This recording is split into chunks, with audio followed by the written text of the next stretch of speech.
there's a way to make an entrance. This is my destiny. It was now a conspiracy of witches. Download Veely today.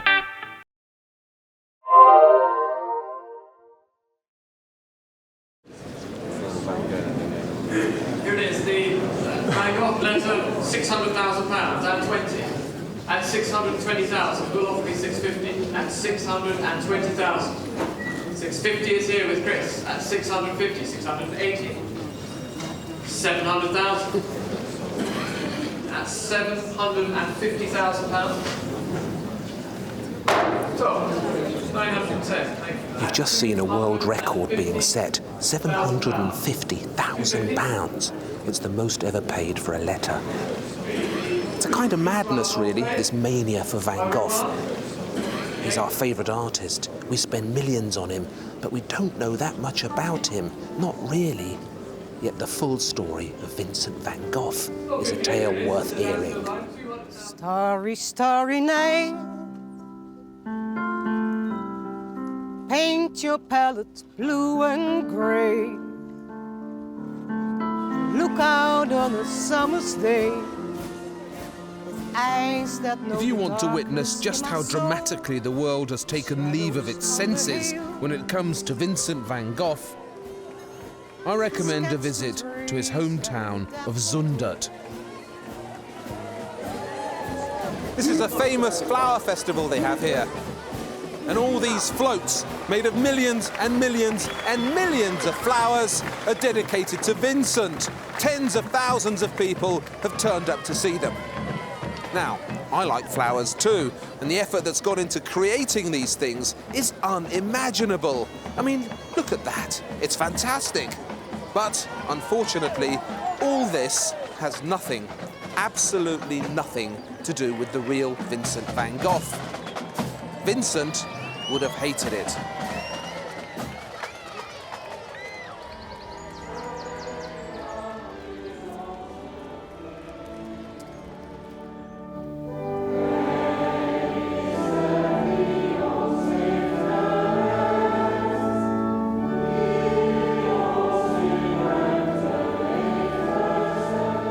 Van Gogh's father was the preacher here in Zundert, Pastor Theodorus van Gogh of the Dutch Reformed Church.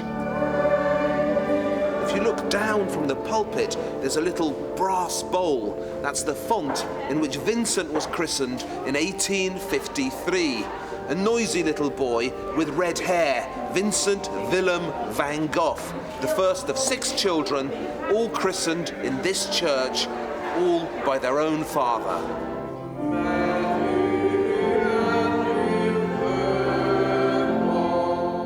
We're actually in Catholic Brabant, a tiny bit of Holland that pokes into Belgium. It's Belgium, really. So the Van Goghs were surrounded by Catholics. The Protestant community here is tiny. It kept them close. They were outcasts together, pioneers. That house behind me, the bright yellow one, that's the house Vincent grew up in. It's not the real one, of course. It's one they've recreated out of 500,000 dahlias. They like growing flowers here in Zundert. But he did actually live just a little bit up the road in that house there. That's been rebuilt too, but it stands in exactly the place that Vincent spent the first 16 years of his life. It's rather touching to be here. And something I didn't know, I didn't realise till I got here. He did an early drawing. There are about 12 of his early drawings left, and there's one of this rather strange architectural feature. It looks like a capital of a church or a bank or something, and no one really knew where it was, and I certainly didn't know where it was. And then you come here and you realise that actually it's a capital from the top of the town hall in Zundert across the road. He must have sat there in his bedroom, looked straight out of the window and seen this pilaster in front of him. So what it actually is the first of the drawings that Vincent did of the view from his bedroom window, this funny little pilaster. And it's a habit he kept up all his life. Every room he ever stayed in, he would draw what's outside of it. And it began here, as everything did. Starry, starry night.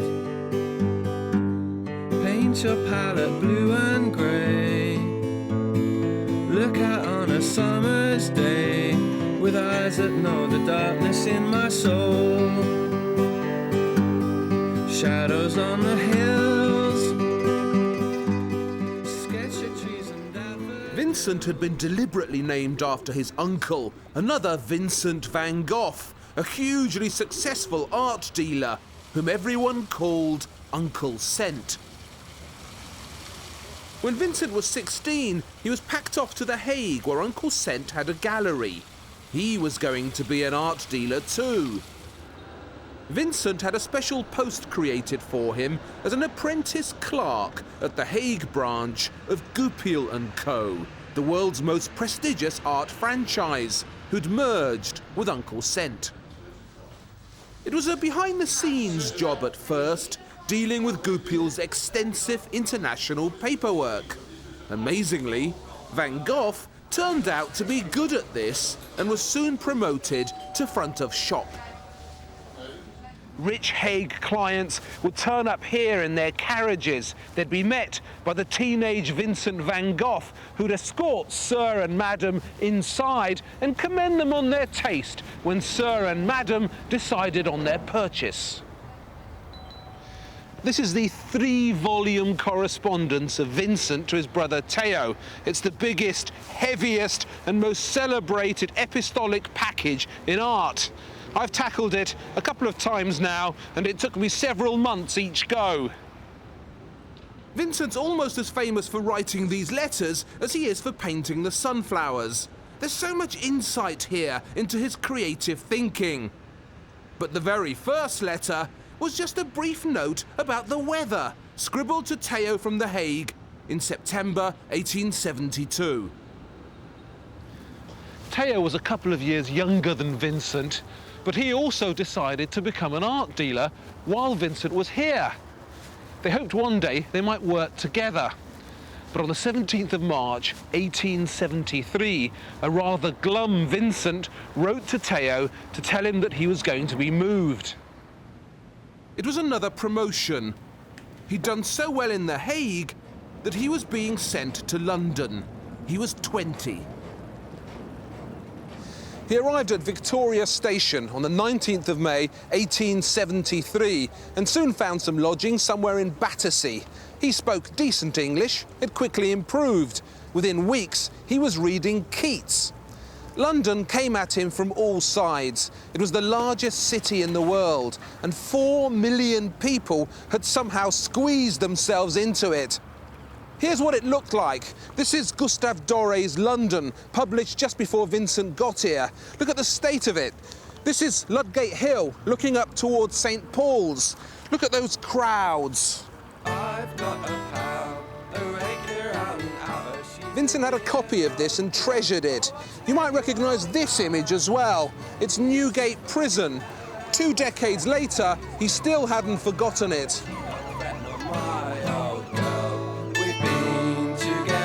For 40 years, and it don't seem a day too much. There ain't. Vincent described his first year in London as the happiest of his life. He went boating on the Thames, he visited the museums, the parks, but what really cheered him up was moving here, to 87 Hackford Road, Brixton, where Vincent had a room at the top that he loved. I don't need to tell you what Brixton is today. It's yardie country, dangerous. But it wasn't like that in Vincent's time. In 1873, this was a prosperous middle-class suburb. No one knew where Vincent lived in London until 1971, when a postman, a Van Gogh obsessive called Paul Chalcroft, tracked him down to this house. Chalcroft was on strike at the time, getting ready for the 3-day week with lots of hours on his hands. There's a Mrs. Smith living here now, and I imagine it was a heck of a surprise when the striking postman knocked on her door and told her that Van Gogh lived here.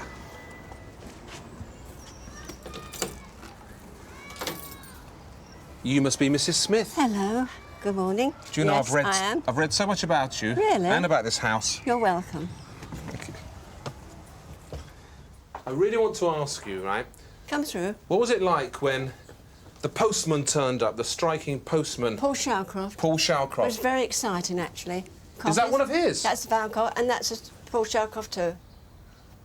I mean, he was obsessed with Vincent, wasn't he? Absolutely knew everything about Vincent from the day he was born to the day he went.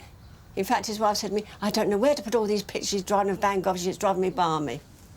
It's not a bit like it was when he was here. Well, it must still be more or less the same. You've sort of fenced in the stairs, haven't you? Yes, I did. This was the room he slept in. This one here? This one here, and the two windows. That's all the paintings in there. There's the church at Gogh. And that's that's right. That's Paul Showcroft's work again. And do you sleep here now, Mrs. Smith? Is this your bedroom? Yes, it's my bedroom. So you sleep in the room that Van Gogh slept in? Yes, I do. That must be quite exciting. I'd be excited. I can't hear him snoring at all. Lucky you. No. I bet he did. His landlady, Mrs. Ursula Lawyer, ran a small school here. She also took lodgers. Vincent was working in Covent Garden at Goupil's London office, and every morning he walked to work in a top hat he'd bought specially. He thought it made him look more English. This journey to Covent Garden took him 45 minutes, and that's not easy. The wandering mist of light, a thing of threads. Van Gogh was a ridiculously fast walker. He shot past the Oval, where the English played that strange game called cricket. He didn't enjoy the fog. It depressed him. And the river, pumped full of sewage, used to stink so badly he hurried across it. But he loved this view over Westminster Bridge. The Houses of Parliament, just built. The Thames embankment, newly reclaimed from 32 acres of mud. And he couldn't have missed the poverty. You know that expression, slumming it? Well, slumming was something Londoners used to do in Vincent's time. It means going to look at the slums. The worst ones were in the East End, Whitechapel, Bethnal Green, terrifying places, underage prostitutes lurking in the alleys, and an unbuilt sewage system pumping crap into the streets.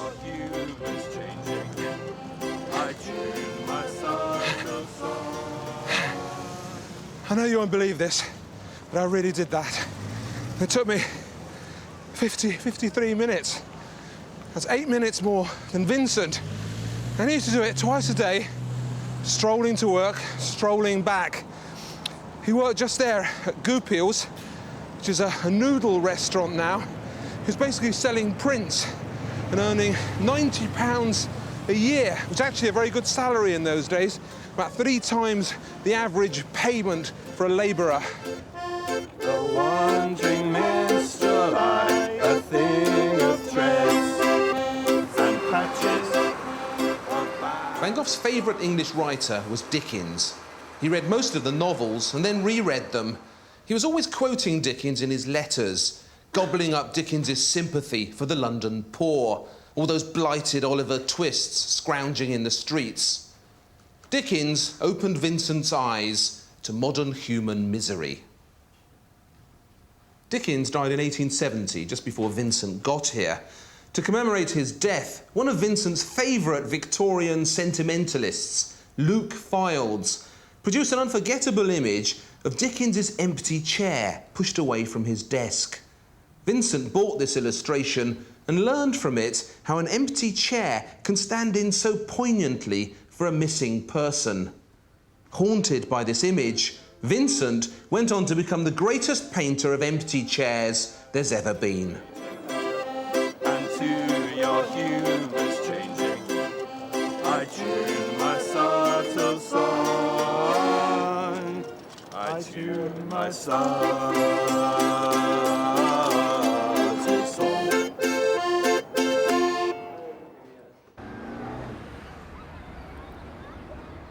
Vincent's landlady in Brixton, Mrs. Lawyer, had a daughter, Eugenie, who was 19, a year younger than Vincent.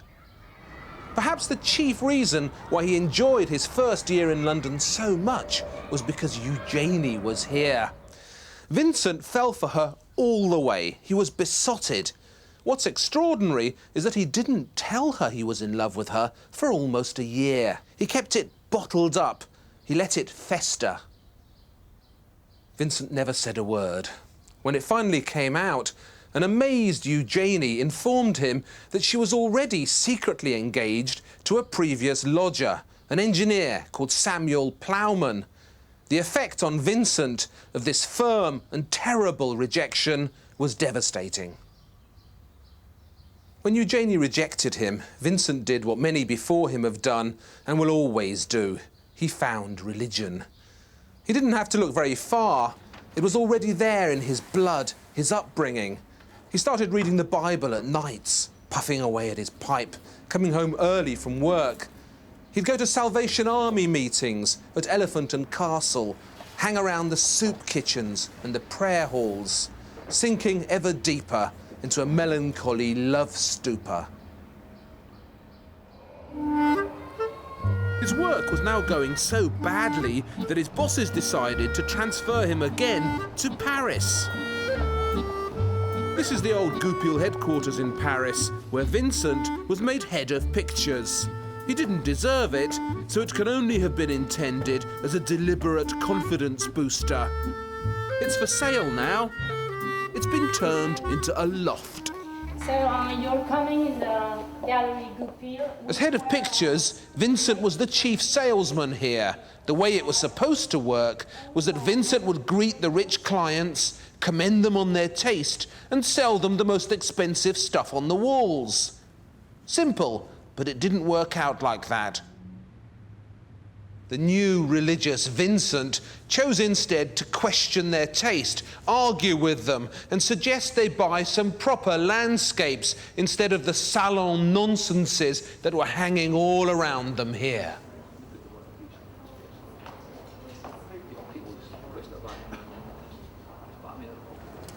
It was actually a fascinating time in the Parisian art world. A few months before Vincent was transferred here, a bunch of disaffected artistic rebels, whom cruel critics had dubbed the Impressionists, had opened and closed their first show. But Vincent was too immersed in his new obsession with the Bible to take any notice of them whatsoever. Vincent had found a room up here in Montmartre. Montmartre means the Hill of Martyrs, and a martyr is definitely what he now fancied himself to be. He spent every evening up in that little room, reading the Bible and praying feverishly. "Get rid of all your books," he wrote to Theo, "and keep only the Bible." Goupil employees were expected to work over Christmas. It was the busiest selling period of the year.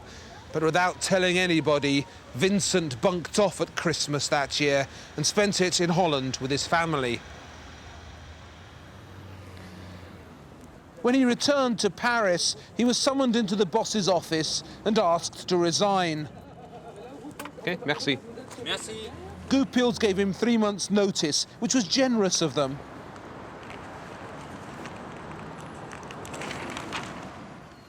Vincent had been reading the English papers in Paris, looking through the classifieds for a job. He eventually found one here in Ramsgate, teaching French, German, arithmetic and dictation to young boys at a school opened in this building by a Mr. William Stokes. This job was unpaid, just board and lodging, but he was teaching, and that pressed Vincent's vocational buzzer.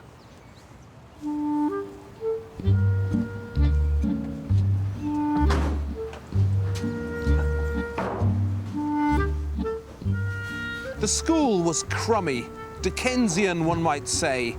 The floors of the bedroom in which the boys slept were rotten, the windows broken. And Vincent complained desperately about the bed bugs. He did a couple of drawings out of the school window of this view. They're rather delightful.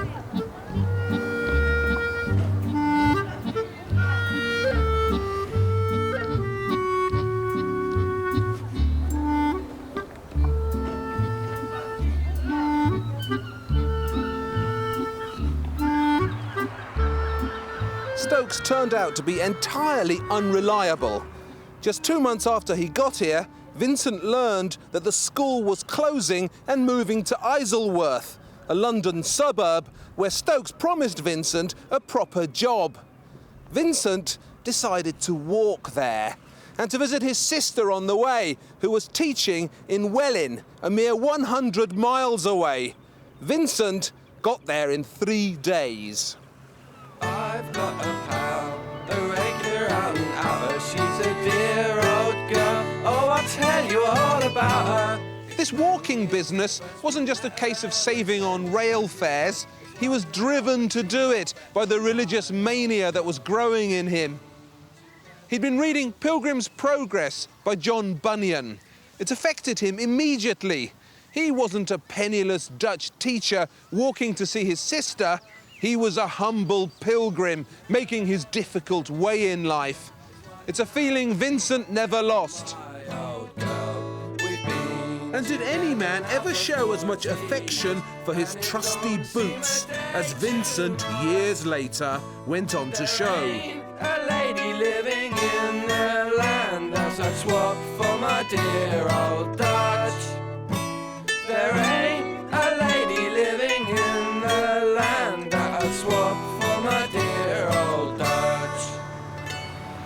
Stokes' school in Isleworth turned out to be another no-hoper.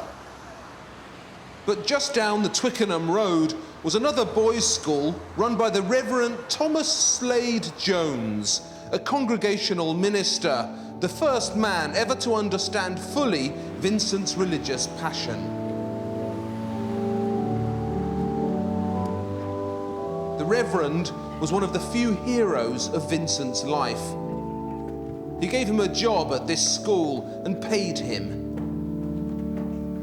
It was in this house that Vincent's frantic Bible reading and growing religious mania finally found an outlet.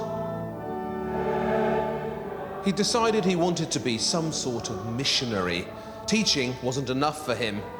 He thought about going up north to work among the poor in the dark satanic mills. But there was quite enough poverty to be getting on with in London, where a man with a religious mission could find plenty to do.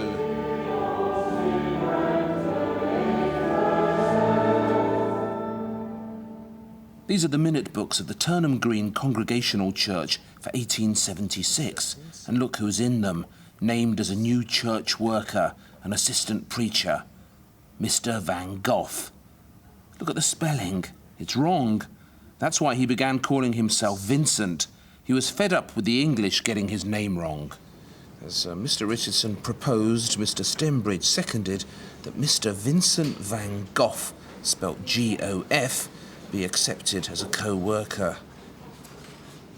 The Reverend Slade Jones, pestered mightily, one imagines, by Mr. Van Gogh, and boy could Mr. Van Gogh pester, was finally persuaded to allow Vincent to step across that crucial religious divide that separates the sheep from the shepherds.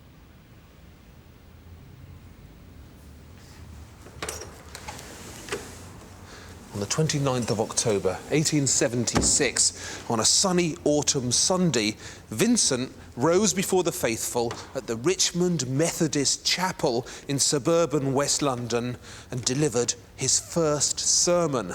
We still have it. We know exactly what he said to his first congregation. It's an old belief and a good belief that our life is a pilgrim's progress, that we are strangers on the earth, but that it's long, well-meaning, repetitive, boring. Every few sentences, it resorts to thick bundles of biblical quotation and would have left many of us dozing in the aisles. The most impressive thing about it for me is that it's in English, a language he'd mastered so quickly. He must have had help writing it, perhaps from the Reverend Slade Jones. On the road walks a pilgrim, staff in hand. He's been walking for a good long while. Since none of us has time to listen to it all, let me tell you that its main theme was pilgrimage. Life is tough, the road is long, but faith in God will see us through. And it all feels sneakily autobiographical.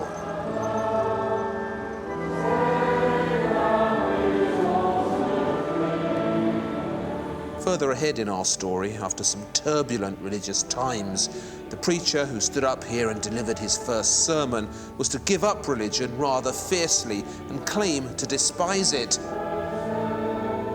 But one of the keys to understanding the real Van Gogh is to realise that once all this has soaked into his art, it could never be removed. Never.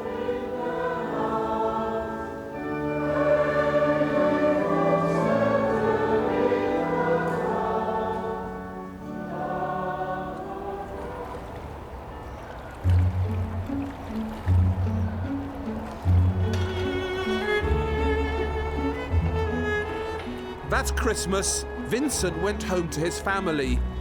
He said he'd return to London after the holidays, but he never did. Whatever promises he'd made to his new flock in England, his family forced him to break. Instead of returning to Isleworth after Christmas, Vincent was packed off to this cute little town, Dordrecht, where his family had come up with a new calling for him. He was going to be a bookseller. His boss was to be a Mr. Braat, and the bookshop stood right there where that cafe is. Actually, I can easily imagine Vincent as an eccentric book dealer. His family always remembered him with his nose stuck in a book, and later he'd go on to paint books with such love and excitement. It didn't matter how humble a book was, Vincent's art always stressed its preciousness.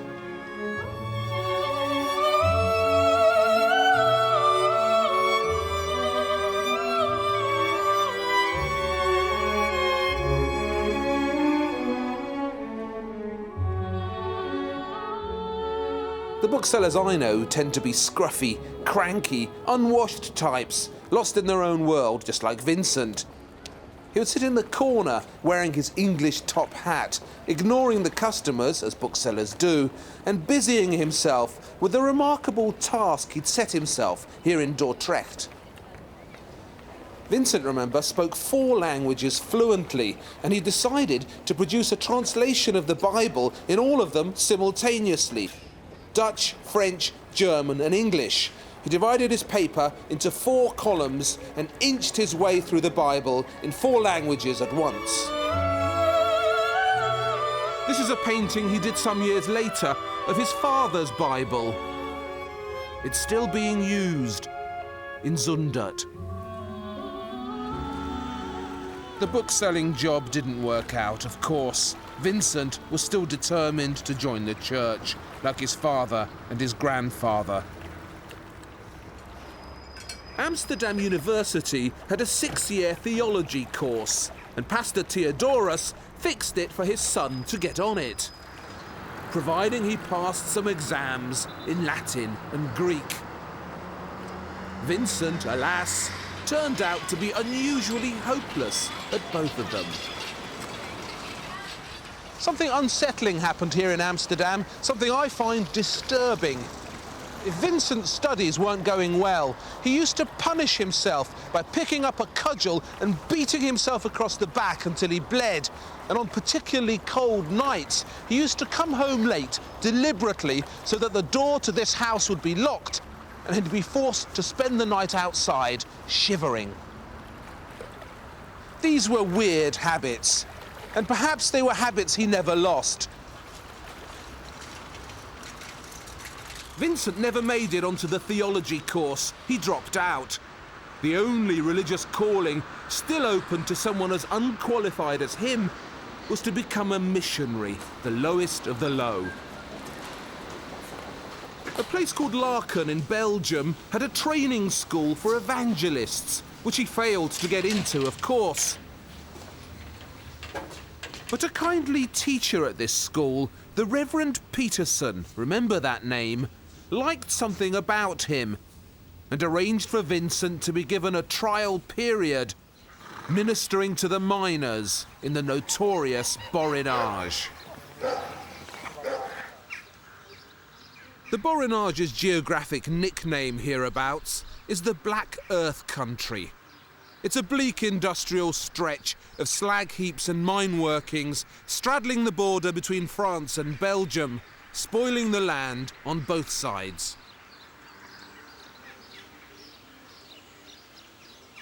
He'd looked up the Borinage in an encyclopedia, and this encyclopedia informed him that this was a happy working community, populated by a race of friendly miners who descended into the earth every day, content in the knowledge that they were being useful and serving God.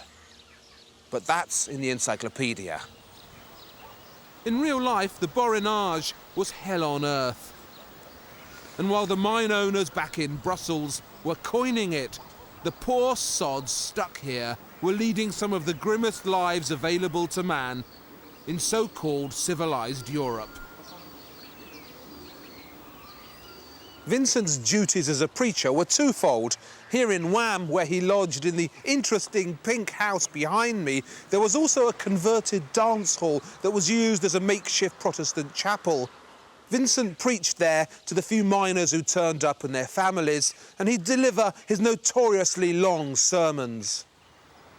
He would also do the rounds of the miners' houses and conduct Bible classes there, communal gospel read-ins. Thus he found out exactly how the miners were living, and it appalled him. There's a trait we need to keep an eye on with Vincent. It's a powerful urge, a recurring one, to hurt himself. He wanted to do more with the miners than just conduct their Bible classes. He needed also to share their misery. So he began giving away his food and his clothes too, starving himself, shivering in the cold, just like them. He even stopped washing so that he too, like the miners, was stained a permanent black. Now, in this community, grim though it was, the preacher was still someone you looked up to. Mrs. Denis, the landlady of the house here, complained about him not washing. "Oh, Esther," he replied, "don't worry about the details. They don't matter in heaven."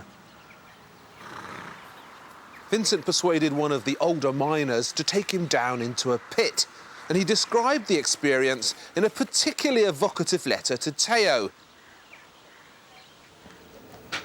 Down in the mine shaft, the diggings were arranged like a beehive, with one cramped chamber next to another, inside each of which a pathetic black figure would be picking away at the walls. Pick, pick, pick. Vincent was surprised to find horses down here, tragic beasts fated to spend their days trudging backwards and forwards, pulling the carts. There were 8-year-old kids as well, small enough to squeeze into any hole. I was wondering why missionaries were being sent to the Borinage at all. I mean, it's hardly the deepest Congo, and Brussels is only a few hours away. I found the answer here, in Germinal by Émile Zola. It's the finest mining novel ever written, and it's set on the French side of the Borinage. Read page 45, and you'll see that there were women down here too. With their smaller bodies, they too could squeeze into tighter spaces. But it was hot, and they didn't wear much. Zola describes how a miner, coming around a dark corner, encountered the immensely tempting sight of one of these young girls, down on her hands and knees, with her back to him. I won't go on. But this is why they sent the missionaries to the Borinage, to preach against promiscuity and sin. And it's true, every slither of symbolism you encounter in these mines feels satanic and hellish. Remember, Vincent was on trial here. His appointment as a preacher was temporary. He wanted it renewed, but it depended on his performance. After he'd been here about 6 months, they sent someone down from Brussels to inspect him. The Reverend Roche-Dieu was his name. Roche-Dieu in French means the rock of God, a terrifying name. And this terrifying Roche-Dieu discovered Vincent starving, filthy, unkempt, manically identifying with the miners, and recommended that he be sacked. Vincent's example, reported Roche-Dieu, was a bad one. Vincent was devastated, absolutely devastated. He'd already been brutally rejected in love, and now the church, to which he'd given so much, was also rejecting him. As soon as he'd shaken out some of the shock, he set off on another of his absurd walks, this time all the way to Brussels. It took him over a week, and he cornered one of his old superiors from Laeken, the kindly Reverend Peterson. And for some unknowable, instinctive, curious reason, Vincent took with him to Brussels a batch of the drawings he'd been making of the Borinage miners. They looked as if they'd been scrawled out of crude black bits of the Borinage itself, raw, clumsy. He's already 27, and he has the drawing skills of a child. But Reverend Peterson saw something here and encouraged Vincent to go on. And there is something, isn't there? Thank God, say I, for the kindly Reverend Peterson, because without him, Vincent might still be in two minds today about his true calling. He came back here to the Borinage and prevaricated some more for a whole year. But finally, in this lonely little miner's house in which he'd holed up, Vincent van Gogh concluded he should be an artist. Hallelujah. He knew at last what he wanted to become, but he couldn't do it here. There was no art here to set him an example. He knew that he had to get back to what he called the land of pictures. And after 2 years in the Borinage, he decided abruptly to return to Brussels. We can't show you the little room above a cafe into which Vincent moved in Brussels when he turned up here in October 1880. It's been modernised into a railway bridge. But I can show you something better than that. I can show you this. It's a self-help book for artists, published originally in the 1860s by Charles Gogh. Vincent would have known it from his days as an art dealer, and now here in Brussels, he began dutifully to work his way through it. The idea with Gogh is that you copy one page after another, learning as you go. It's a mechanical slog. It wouldn't suit everyone, but it suited Vincent. He was, as we'll be seeing throughout the artistic helter-skelter ride that now lies ahead of us, an instinctive copyist.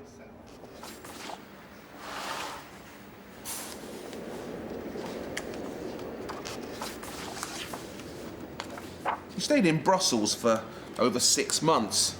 Everyone advised him to join the Academy of Arts up the road from here, but Vincent was reluctant. He knew what he was like in classroom situations. This was his academy. But you'll be wondering how this failed preacher with a talent for self-flagellation paid his way in Brussels. It's not a city where a little goes a long way. The small room above the cafe was 50 francs a month. There was food to buy, materials.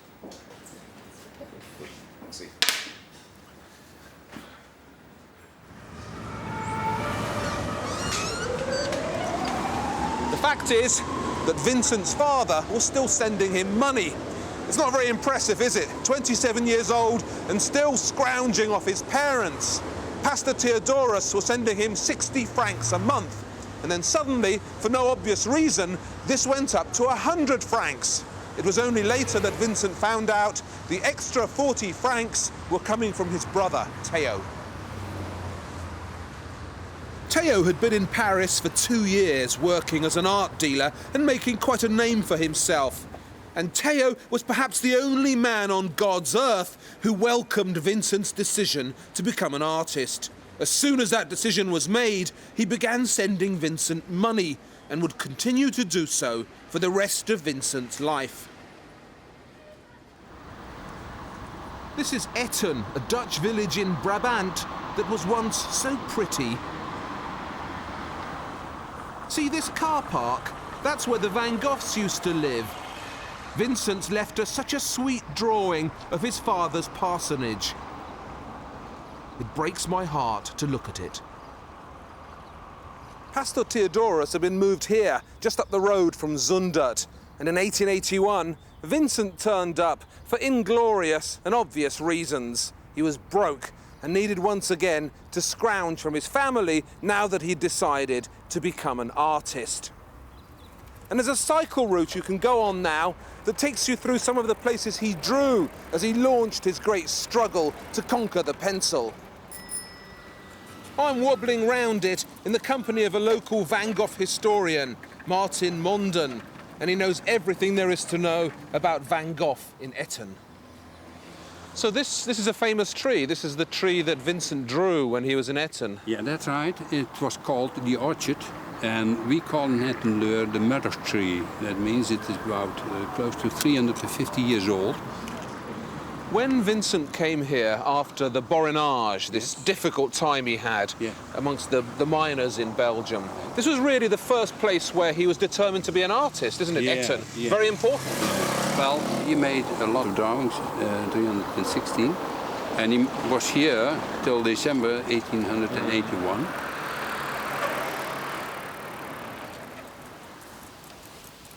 So, Martin. Yeah, Waldemar. I recognise that view. That's the two towers, yeah? Yeah, that's the two towers with the drawing by Van Gogh.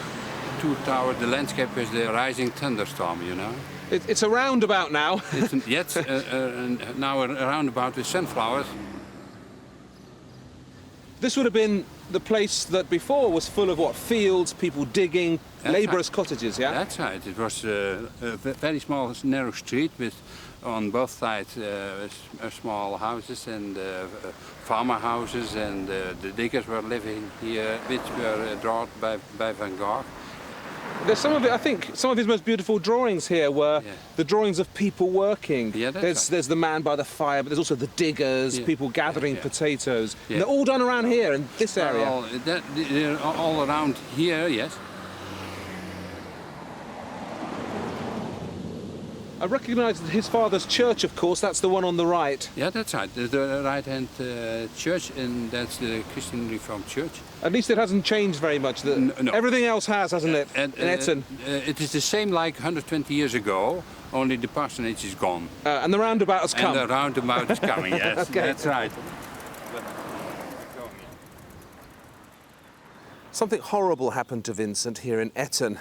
His cousin, Kay Voss, a widow with a baby boy, came to spend the summer in the parsonage, and Vincent inevitably fell in love with her.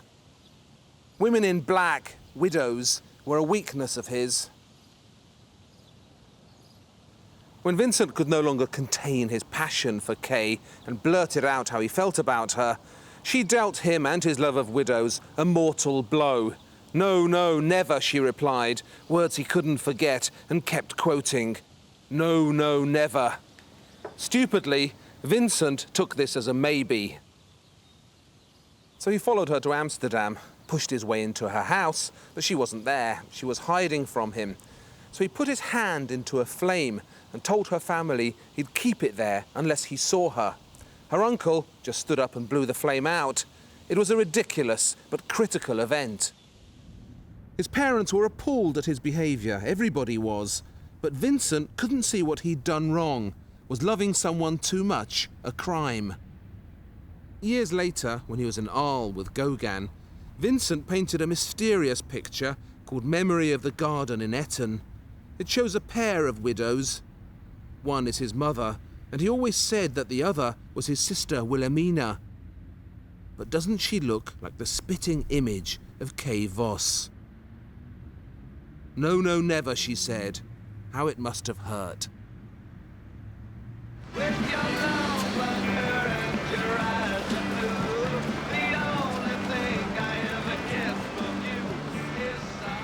You know, Vincent's life was peppered with lousy Christmases.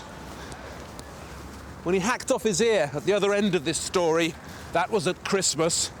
And the one he had in Eton in 1881 was another of the very worst. He stormed out on Christmas Day itself, refused to go to church, and left immediately for here, The Hague. There, he must have trawled the red light district, or perhaps visited an address he already knew, where he sought out a prostitute called Christine Klaasina Maria Hornik, who, for some complex Dutch linguistic reason, was called Sien. Vincent seems already to have known this Sien.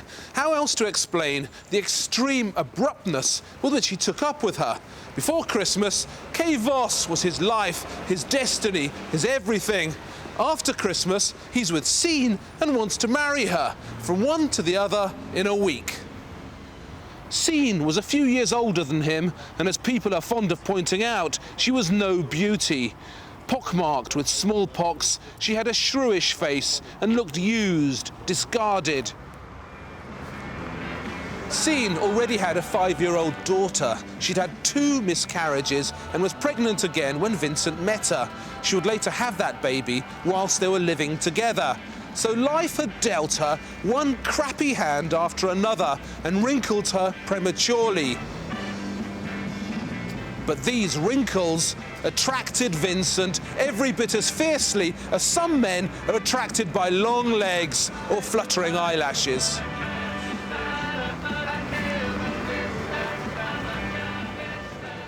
He liked his women faded. She was bad-tempered, but he forgave her that. She swore crazily, but he forgave her that. She drank, she smoked, he forgave all of it, because, unlike the rest of them, she stayed with him. The woman is as attached to me as a tame dove, he wrote, so pleased. Sien is the only woman Van Gogh ever lived with. They set up house in the street behind me, here in the Hague outskirts, where it used to be cheaper and the trains keep you awake at night. With your long blonde hair and your eyes of blue. Vincent's best drawing so far, his first masterpiece, was of Sien. He gave it an English title, Sorrow. Sorrow. He wanted her to look like a root, he said, clinging to the earth for survival. And she does. High-class games of sorrow. Sorrow. It was all looking so good. He had a woman, he was settled, but would it last? What do you think? Tells me you're the devil's daughter.